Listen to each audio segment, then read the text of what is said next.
근데 이번 신형 E클래스에서 사실 가장 크게 관심을 모으고 있는 부분이 인텔리전트 드라이브에 대한 부분이죠.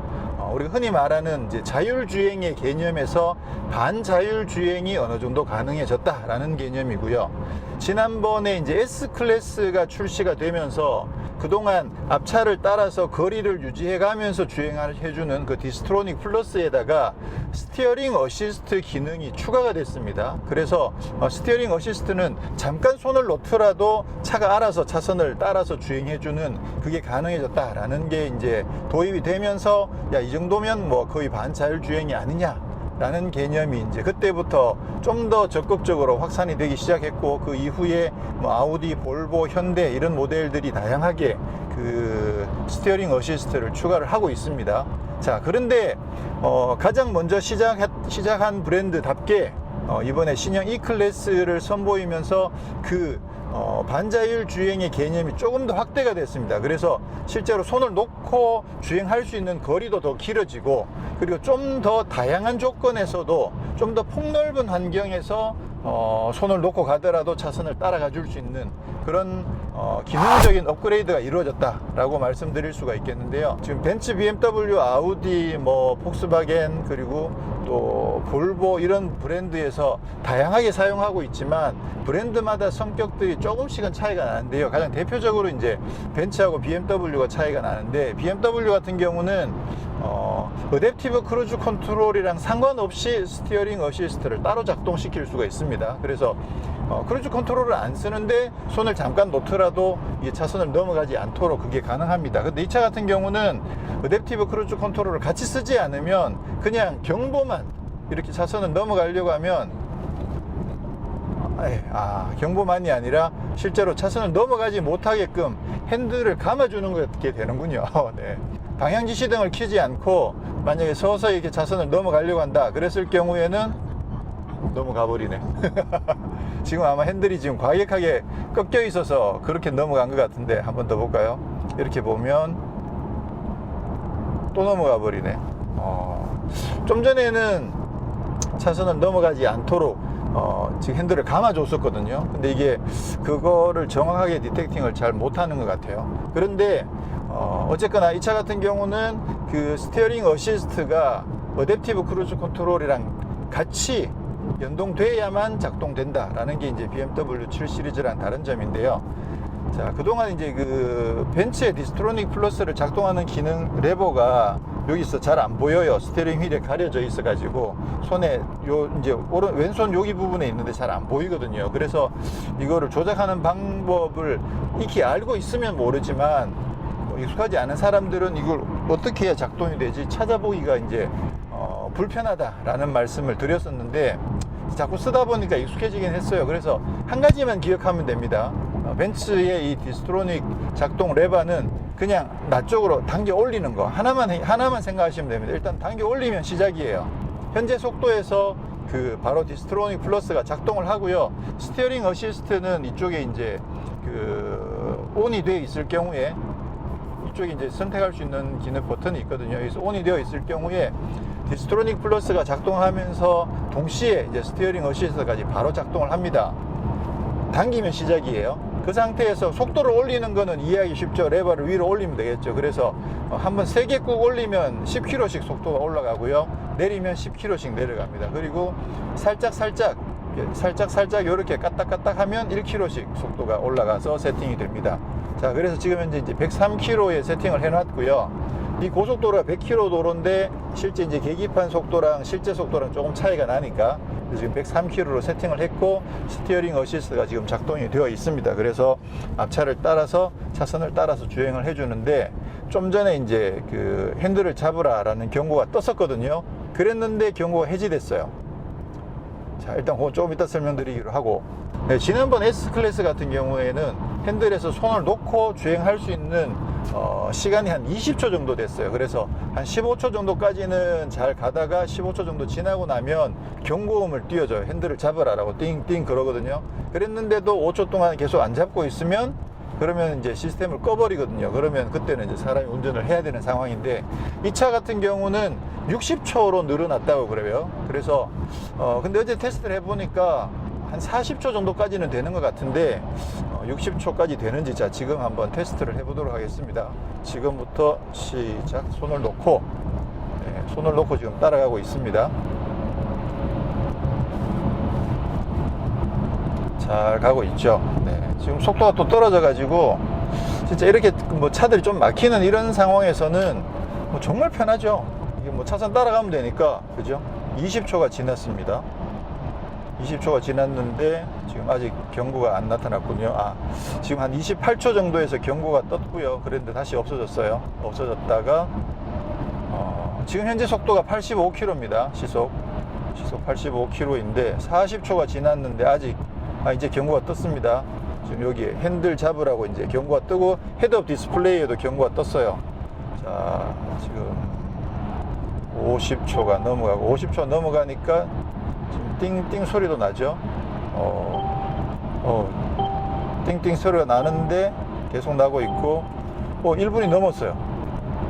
1분이 넘었는데도 지금 아직 해제가 안 되고 있네. 우와. 이게 속도에 따라서 차이가 나는 것 같아요, 보니까. 자, 드디어 지금 해제가 되어버렸는데, 좀 전에 이제 1분 정도가 넘어가면서 해제가 되면서, 어떤 상황이냐면, 사람이 경고를 보내고 있는데도, 사람이 운전에 개입을 하지 않고 있다는 얘기는 완전히 졸고 있거나, 아니면 어떤 위급한 상황일 거다라고 판단을 해서 속도를 낮춰줬어요. 지금 계속 한 7, 80km로 주행하다가 한 50km까지 지금 속도가 떨어졌거든요. 근데 지금 주행 중이어서 뒷차를 감안해서 제가 바로 엑셀을 밟아서 주행을 시작을 했는데, 실제로 이게 어느 정도까지 차를 세우는 것까지 되는지는 지금 확인하기가 조금 어렵고요. 기회가 되면 한번 확인을 해보겠습니다만. 그래서 이 차 같은 경우에는 지금 앞차를 따라서 7, 80km로 계속 가다가 한 1분 정도가 지났는데도 계속 운전자가 운전을 개입을 안 하고 있으니까 해제가 되면서 속도를 줄여주는 거죠. 와, 만약에 정말 최악의 상황에서 사고가 나더라도 80km에서 사고가 나는 거하고 50km에서 사고가 나는 건 차이가 나니까, 그죠? 알아서 속도를 줄여준다는 거죠. 정말 안전에 정말 최선을 다해서 안전을 지키겠다라는 노력이 이제 보이는 거죠. 방금 같은 경우에는 이제 1분이 넘게 핸들을 놓고 있었는데도 시스템을 끄지 않고 계속 유지를 해줬었죠. 지가 차선을 따라서 계속 가줬었거든요. 근데 그게 그 속도에 따라서 조금 차이가 나는 것 같아요. 이제 100km 이상 속도에서는 좀 더 짧게 한 40km 정도, 일단 속도가 더 올라가면 한번 테스트를 해볼 것 같고, 그리고 속도가 더 떨어지면 그 상황이 또 달라집니다. 자, 지금 현재 이제 100km 이상으로 주행을 하고 있는 상황이어서 이 상태에서 한번 테스트를 해보도록 하겠습니다. 시작.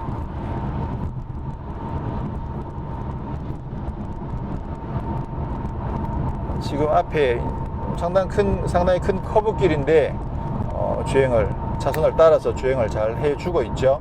지금 저희는 추월 차선에서 추월을 하고 있습니다. 추월 차선에서 추월 안 하고 정속 주행하시는 건 안 됩니다.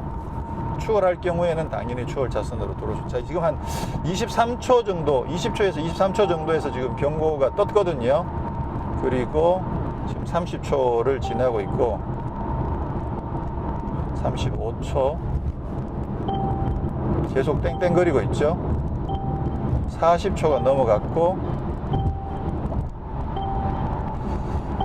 지금 이제 한 45초 정도에서 속도가 떨어지기 시작해요. 45초 정도 지나니까 감속을 하기 시작해요. 시스템이 해제가 되면서 감속을 해버리네요. 그러니까 아까는 거의 1분까지도 유지가 됐었는데 지금 100km가 조금 넘는 상황이다 보니까 한 45초 정도에서 자동으로 브레이크를 잡아주는 그런 상황이 발생을 했습니다. 그래서 이게 속도에 따라서 차이가 난다라는 걸 확인할 수가 있는 거죠. 그래서 최대 한 1분 정도까지는 가능하더라. 근데 재밌는 게요, 속도가 더 낮아지면, 그러니까 이제 고속도로인데 정체 상황이다, 그리고 또는 올림픽대로 같은 데서 한 시속 4, 50km로 쭉 가는 상황이다, 그러면 상황이 또 달라져요. 한번 다시 테스트를 해보겠습니다. 자, 그리고 이제 방금처럼 그 시스템이 해제가 되면서 속도가 떨어질 경우에 그냥 브레이크만 밟는 게 아니라 디스트로닉 플러스에 설정되어 있는 속도를 낮춰버려요. 그래서 아까 103km로 설정되어 있었는데 속도 조절 지금 90km로 설정이 내려와 있는 거죠. 이걸 브레이크를 만약에 운전자가 개입을 안 했으면 계속 더 내려가 가지고 더 낮은 속도까지 내려갔을 텐데 지금은 이제 속도가 90으로 세팅되어 있어서 다시 운전자가 개입을 한 다음에 원래대로 유지를 하려면 이 설정을 다시 올려줘야 돼요. 근데 지금 한 뭐 40초 정도만 하더라도 지난번에는 20초 정도였었는데, 그리고 BMW 같은 경우는 벤츠는 예전에 20초일 때도 15초를 유지를 하고 있다가 5초 동안 경고를 줬었는데, BMW 같은 경우는 5초 유지하다가 15초 동안 경고를 줘요. 그래서 BMW가 좀 더 운전자의 개입을 많이 더 독려하는 그런 스타일이고, 지금은 핸들에 손을 얹고 있는 상황이고요. 그리고 앞에 굉장히 큰 커브가 있는 그런 램프거든요. 고속도로에서 다른 고속도로로 연결되는 지금 램프 구간인데, 이 구간에서 과연 얼마나 잘 따라가는지 한번 시험을 해 보겠습니다. 지금 현재 아직까지도 스티어링 어시스트가 계속 활성화가 유지가 되고 있습니다. 지금 제가 손을 얹고 있지만 지금 핸들이, 지금 차가 알아서 핸들 돌리는 거예요. 지금 보셨죠? 차가 알아서 돌리고 있는 상황입니다. 어이구. 그런데 거의 넘어가려고 하는 상황이다 보니까 그때는 지가 알아서 이때는 뭐죠? 레인 키핑의 개념으로 지금 핸들을 돌렸고요. 지금도 넘어가 버렸네. 지금 같은 경우에는 중앙에 있는 2차선, 2개 차선 중에 중앙에 있는 차선에 그게 좀 불분명했어요. 그러다 보니까 커브가 각이 큰 상태에서 지금 차선을 넘어가 버렸는데, 이런 경우는 사고가 나는 거죠. 마침 옆에 차가 없었으니까 또 제가 상황을 알고 있었기 때문에 지금 테스트를 했었는데, 지금 정도에서도 우와, 이 정도 핸들도 지금 지가 감아주는 거죠. 와, 이 정도면 정말 많이 감아주는 거거든요. 이런 것까지도 지금 감아줄 정도로 그 차선을 따라서 주행하는 실력은 정말 좋아요. 정말 좋은데 긴장을 하지 않으면 안 된다. 잠깐 운전자가 부주의한 상황에서, 지금 같은 상황에서는 좀 전처럼 이렇게 놓쳐버릴 수도 있기 때문에 그러면 정말 조심해야 되겠죠. 네, 지금은 이제 인천대교로 올라가고 있는 상황입니다. 그래서 지금부터는 핸들을 잡고 있는 상황에서 얼마 동안 계속 차선 유지를 해줄 수 있는지 한번 테스트를 해보겠습니다. 제가 봤을 때는 뭐 거의 지금 고속도로 상황이니까 거의 끝까지 가지 않을까라는 생각이 들고, 실제로 만약에 고속도로에서라면 서울서 부산까지도 그냥 계속, 지금 현재 손을 얹고 있지만 왼손은 거들 뿐이거든요. 이거는 그냥 내가 운전자가 개입하고 있다라는 신호를 주기 위해서 제가 손을 얹고 있는 상황이고, 그냥 손가락 하나만 걸고 있어 볼게요. 이렇게 손가락 하나만 걸고 있는 상황이고, 그리고 이 상태에서 지금 실제로 그 핸들을 돌리고 제가 오른발도 뗐습니다. 당연히 아까부터 떼고 있었죠. 오른발은 사실 지금 계속 떼고 있었던 상황이고, 지금 현재 그 속도와 거리를 조절하는 것도 알아서 가고 있고, 핸들을 돌리는 것도 지금 현재 차가 알아서 가고 있는 상황입니다. 저는 지금 핸들에 전혀 개입을 하고 있지 않은 상황이죠. 근데 지금 현재 이 상태로라면 이거는 뭐 1분, 2분이 아니라 뭐 계속 도로가 이렇게 유지가 되면 1시간 동안도 이 상태로서는 뭐 운전자 개입 없이 계속 갈 수 있는 상황이죠. 이렇게 그 핸들에 약간의 힘만 전달이 되면 운전자가 핸들을 잡고 있구나라는 걸 차가 인지할 수 있을 정도로 약간의 힘만 전달되고 있으면 실제로 차는 그 힘보다 더 센 힘으로 그 핸들을 돌려가면서 주행을 계속 유지를 해주는 거죠. 지난번에 잠깐 말씀드린 것처럼 BMW랑 이 운전자의 개입 여부를 차가 파악하는 방식이 조금 차이가 납니다. 그 벤츠 같은 경우는 그 힘에, 그 핸들에 힘이 약간 가해져야 돼요. 그러니까 토크를 체크를 하는 것 같아요. 그래서 그 핸들을 돌리는데 운전자의 힘이 들어가고 있다라는 그거를 체크를 하고, BMW 7 시리즈 같은 경우는 힘보다는 그 정전식으로 터치를 체크해요. 그래서 힘은 전혀 가하지 않고 손을 이렇게 살짝만 갖다 대고만 있어도 운전자가 개입하고 있다라고 판단을 하거든요. 근데 이 차 같은 경우는 손만 대고만 있으면 안 돼요. 그래서 전혀 힘을 주지 않고 살짝만 터치만 하고 있어 가지고는 운전자가 개입하고 있다고 판단을 못하고, 실제로 약간의 힘을 줘야만 판단을 할 수가 있습니다. 지금 저 멋진 인천대교를 향해서 가고 있는데, 이 상태에서 그냥 계속 구경을 하고 딴짓을 해도 지금 계속 차선을 따라서 가고 있는 거죠.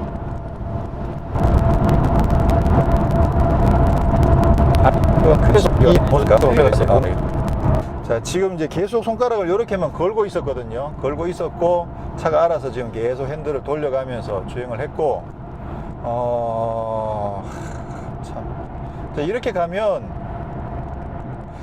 경부고속도로 처음부터 끝까지 그냥 계속 이렇게 2차로, 경부고속도로 2차로에 걸고, 속도 100km 걸어 놓으면, 자, 끝까지 계속 부산까지도 갈 수 있을 것 같아요. 정말 대단한 거죠. 대단해. 그죠? 멋져요, 멋져.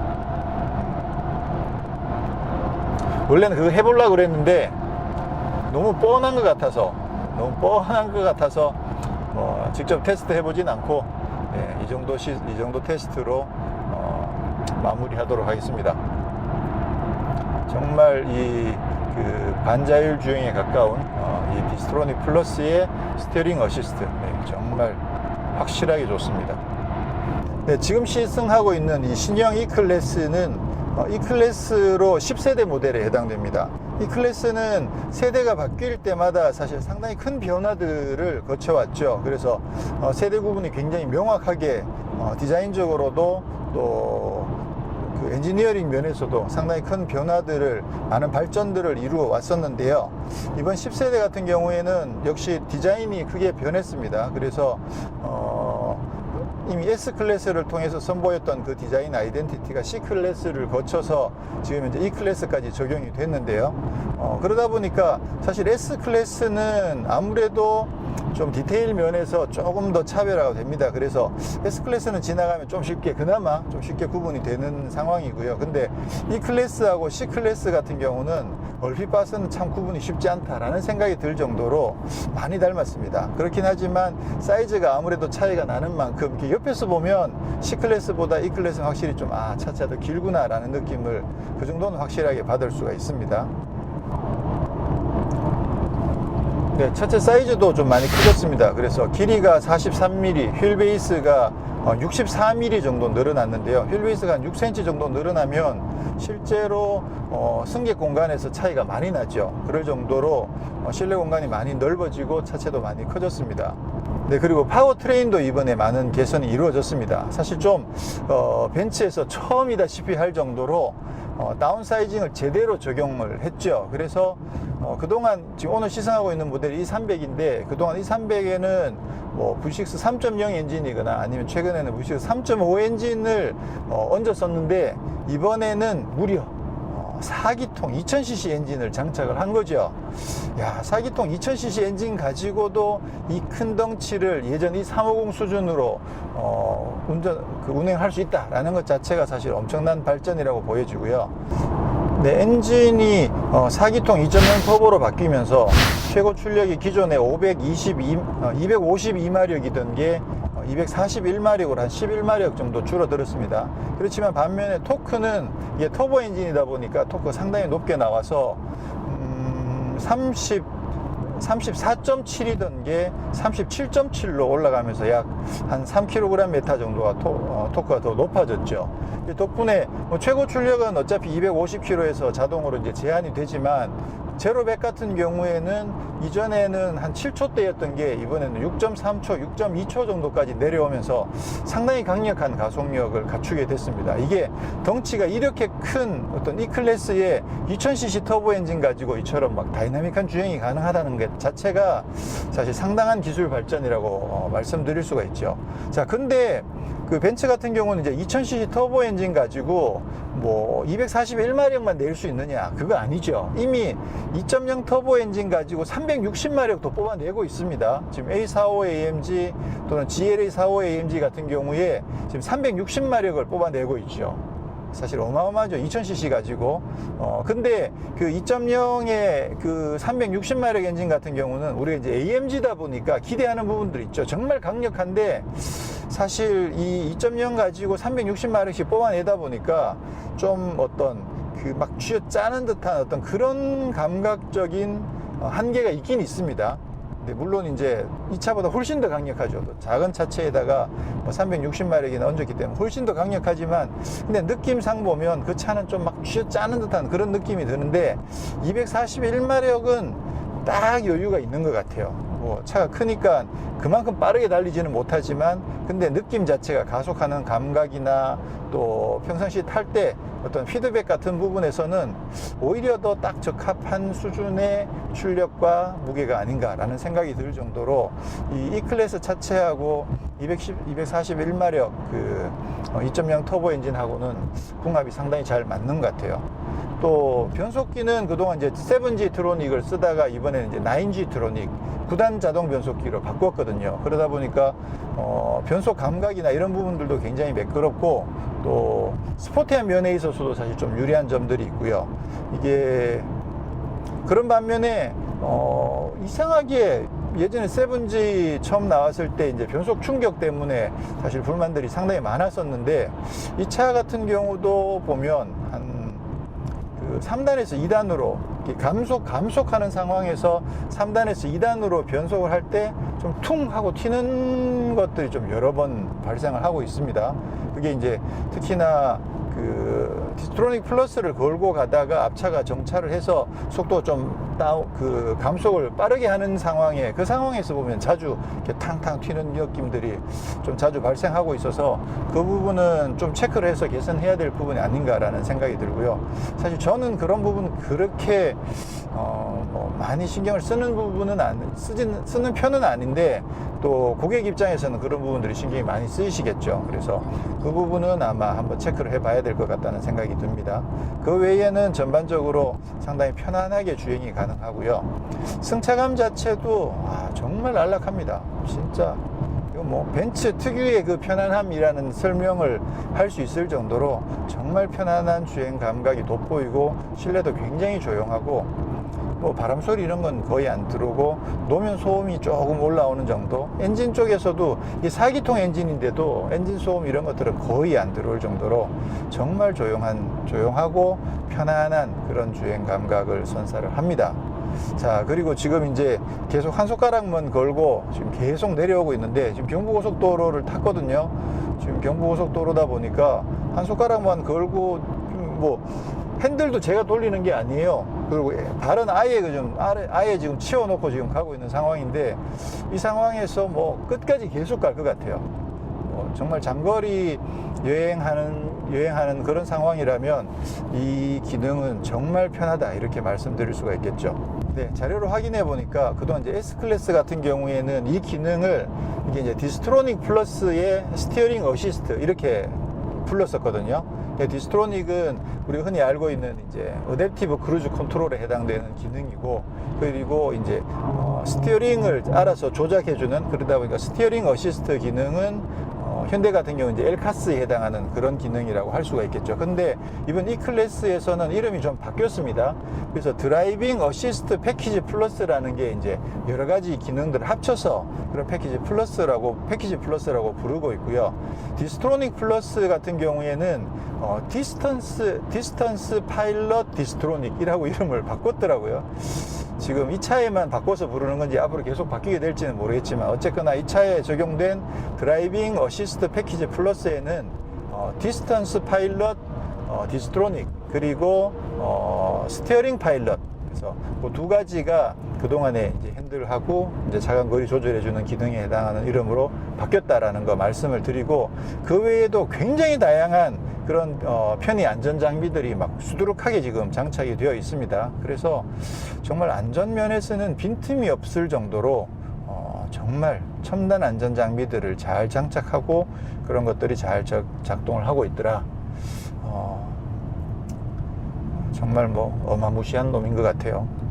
지금 S클래스보다 더 한 단계 업그레이드된 그런 장비들을 지금 장착을 했기 때문에 정말 대단합니다. 네, 이번에는 이제 사실 이제 신형으로 바뀌면서 가격도 조금 올랐죠. 그런데다가 많은 분들이 관심을 가지고 있는 이 인텔리전트 드라이브 부분이 옵션으로 빠지면서 좀 가격에 대한 이야기들이 조금 있었는데요. 그러다 보니까 이제 벤츠 코리아에서는 초도 물량의 한정으로 인텔리전트 드라이브 패키지가 적용된 모델을 좀 싼 가격에 공급을 했습니다. 그래서 E300 아방가르드 경우에는 50만 원, 또 E300 포매틱 뭐 2개 모델은 150만 원만 추가를 하면 약 400만 원 상당의 이 인텔리전트 드라이브 패키지를 기본으로 적용한 모델을 구입을 할 수 있었던 그런 혜택이 있었었죠. 지금 다 팔렸는지 모르겠는데 아마 팔렸겠죠. 지금 뭐 벌써 E클래스가 많이 판매가 되고 있으니까. 네, 10세대 E클래스 E300 포매틱 아방가르드 모델을 시승을 했습니다. 2박 3일 동안 시승을 했는데 이미 지난번에 그 기술과 관련된 부분들을 먼저 한번 체험을 했던 터라 사실 조금은 지난번만큼 흥분된 시승은 아니었던 것 같아요. 지난번에 처음 체험할 때는 와, 뭐 기술적으로 워낙 많이 발전된 부분들이 있어서 그런 부분들이 너무 크게 이게 공감을 했었고 또 많이 흥분된 상태로 시승을 할 수 있었었는데요. 이번에는 이제는 좀 더 차분한 모습으로 이제 이 차를 시승을 해봤는데 역시나 이렇게 차분하게 조곤조곤 살펴보더라도 이번 신형 E클래스의 상품성은 정말 탁월합니다. 뭐 외관 디자인은 뭐 여러 번 말씀드린 것처럼 조금은 식상해져 가고 있어서 아쉽다고 이야기하실 부분도 있을 것 같아요. 일단 뭐 예쁘긴 한데 C랑 구분이 잘 안 되고 또 좀 이제는 식상해져 가고 있다. 그런 면에서 조금 아쉬울 수 있는 부분이지만 실내 공간이나 사이즈는 많이 커지고 넉넉해져서 굉장히 여유가 있고요. 그리고 인테리어는 인테리어 디자인은 진짜 정말 좋습니다. 이거는 뭐 C클래스보다는 당연히 좋고요. 구형 E클래스는 뭐 당연히 비교할 수가 없고 S클래스랑 비교를 하더라도 S클래스랑 비교하더라도 크게 빠지지 않을 정도로 굉장히 좋습니다. 특히나 이제 그 통합된 하나의 패널로 통합된 계기판과 센터페시아 모니터 이 부분, 이 패널도 굉장히 고급스럽고요. 이게 중간에 칸막이가 있느냐 없느냐가 사실 차이가 많이 나죠. 그런 데에서 분명히 고급스러운 감각에서 차이가 나는데 이게 훨씬 더 고급스럽습니다. 그리고 지금 여기에 있는 이 나무 무늬 이 부분도 정말 멋지고 이 블랙 하이그로시도 멋지고 전반적으로 인테리어는 정말 디자인 정말 화려하고 정말 고급스럽습니다. 이거는 뭐 5 시리즈 A6를 통틀어서라도 이 급에서는 인테리어는 정말 최고다라는 생각이 들고요. 그리고 인텔리전트 드라이브 부분은 정말 획기적인 발전을 이루었습니다. 사실 S클래스보다 더 그 레인지가 더 넓어지면서 정말 좀 더 다양한 상황에서 인텔리전트 드라이브가 가능해졌다. 그래서 차선을 놓치지 않고 이게 그 핸들을 놓고 가더라도 핸들을 잠깐 손을 놓더라도 차선을 놓치지 않는 그런 비율이 훨씬 더 높아지고 훨씬 더 잘 따라가는 거죠. 그래서 위급한 상황을 회피할 수 있는 그런 여지가 훨씬 더 많아졌다라는 점에서 굉장히 환영할 만하고요. 다만 그 사용하는 데는 조금은 익숙해질 필요가 있습니다. 그래서 초반에 처음 경험하시는 분들은 좀 다양한 상황에서 조금 조심하면서 경험들을 해보시고 시험들을 해보신 다음에 그 다음에 조금 편하게 쓰실 수 있지 않을까. 그렇지만 역시나 항상 운전에 그 주의를 해야 한다는 부분에 있어서는 전혀 변함이 없고요. 특히나 이제 뭐 장거리 주행이라든가 아니면 좀 가다 서다가 반복되는 그런 정체 구간에서는 잠깐의 휴식을 줄 수 있는 그런 여유를 이 E클래스가 가지고 있다라는 점에서 상당히 환영할 만합니다. 네, 포매틱을 선택하시면 아무래도 연비에서 조금 손해를 보시고 그리고 가격도 당연히 높아지는 거고 그렇긴 하지만 좀 더 위급한 상황에서 안정적인 주행이 가능할 수도 있다. 특히나 이제 겨울이나 비가 많이 내리는 상황에서는 훨씬 더 안정적인 주행이 가능하다는 점에서 또 포매틱을 요즘은 선택하시는 분들도 많이 있으시죠. 그런 관점에서 봤을 때 크게 무리가 없고 네, 이제 최종적으로 정리하면 신형 E클래스의 상품성은 출시되기도 전부터 이제 태풍의 핵이다, 태풍의 핵급이다 라고 이야기해왔던 것처럼 정말 강력합니다. 상품성 자체가 정말 탁월하고 그러다 보니까 사실 당분간은 이 신형 E클래스의 인기는 고공행진을 유지하지 않을까라는 생각이 들고요. 조만간 이제 신형 5 시리즈가 과연 어떤 모습으로 등장할지 지금 7 시리즈가 등장한 이후에 사실 S클래스에 전혀 타격을 못 미치고 있는 상황을 감안하면 과연 신형 5 시리즈가 얼마나 더 획기적인 모습으로, 혁신적인 모습으로, 더 아름답고 역동적인 모습으로 등장하느냐, 그거에 따라서 이제 향후 전망이 갈라질 것 같아 보이는데요. BMW가 정말 많이 고심을 해야 되는 그런 상황에 몰려 있는 건 사실인 것 같습니다. 네, 신형 E클래스 정말 멋지고 정말 편하고 그리고 또 정말 안전할 것 같은 그런 차였습니다.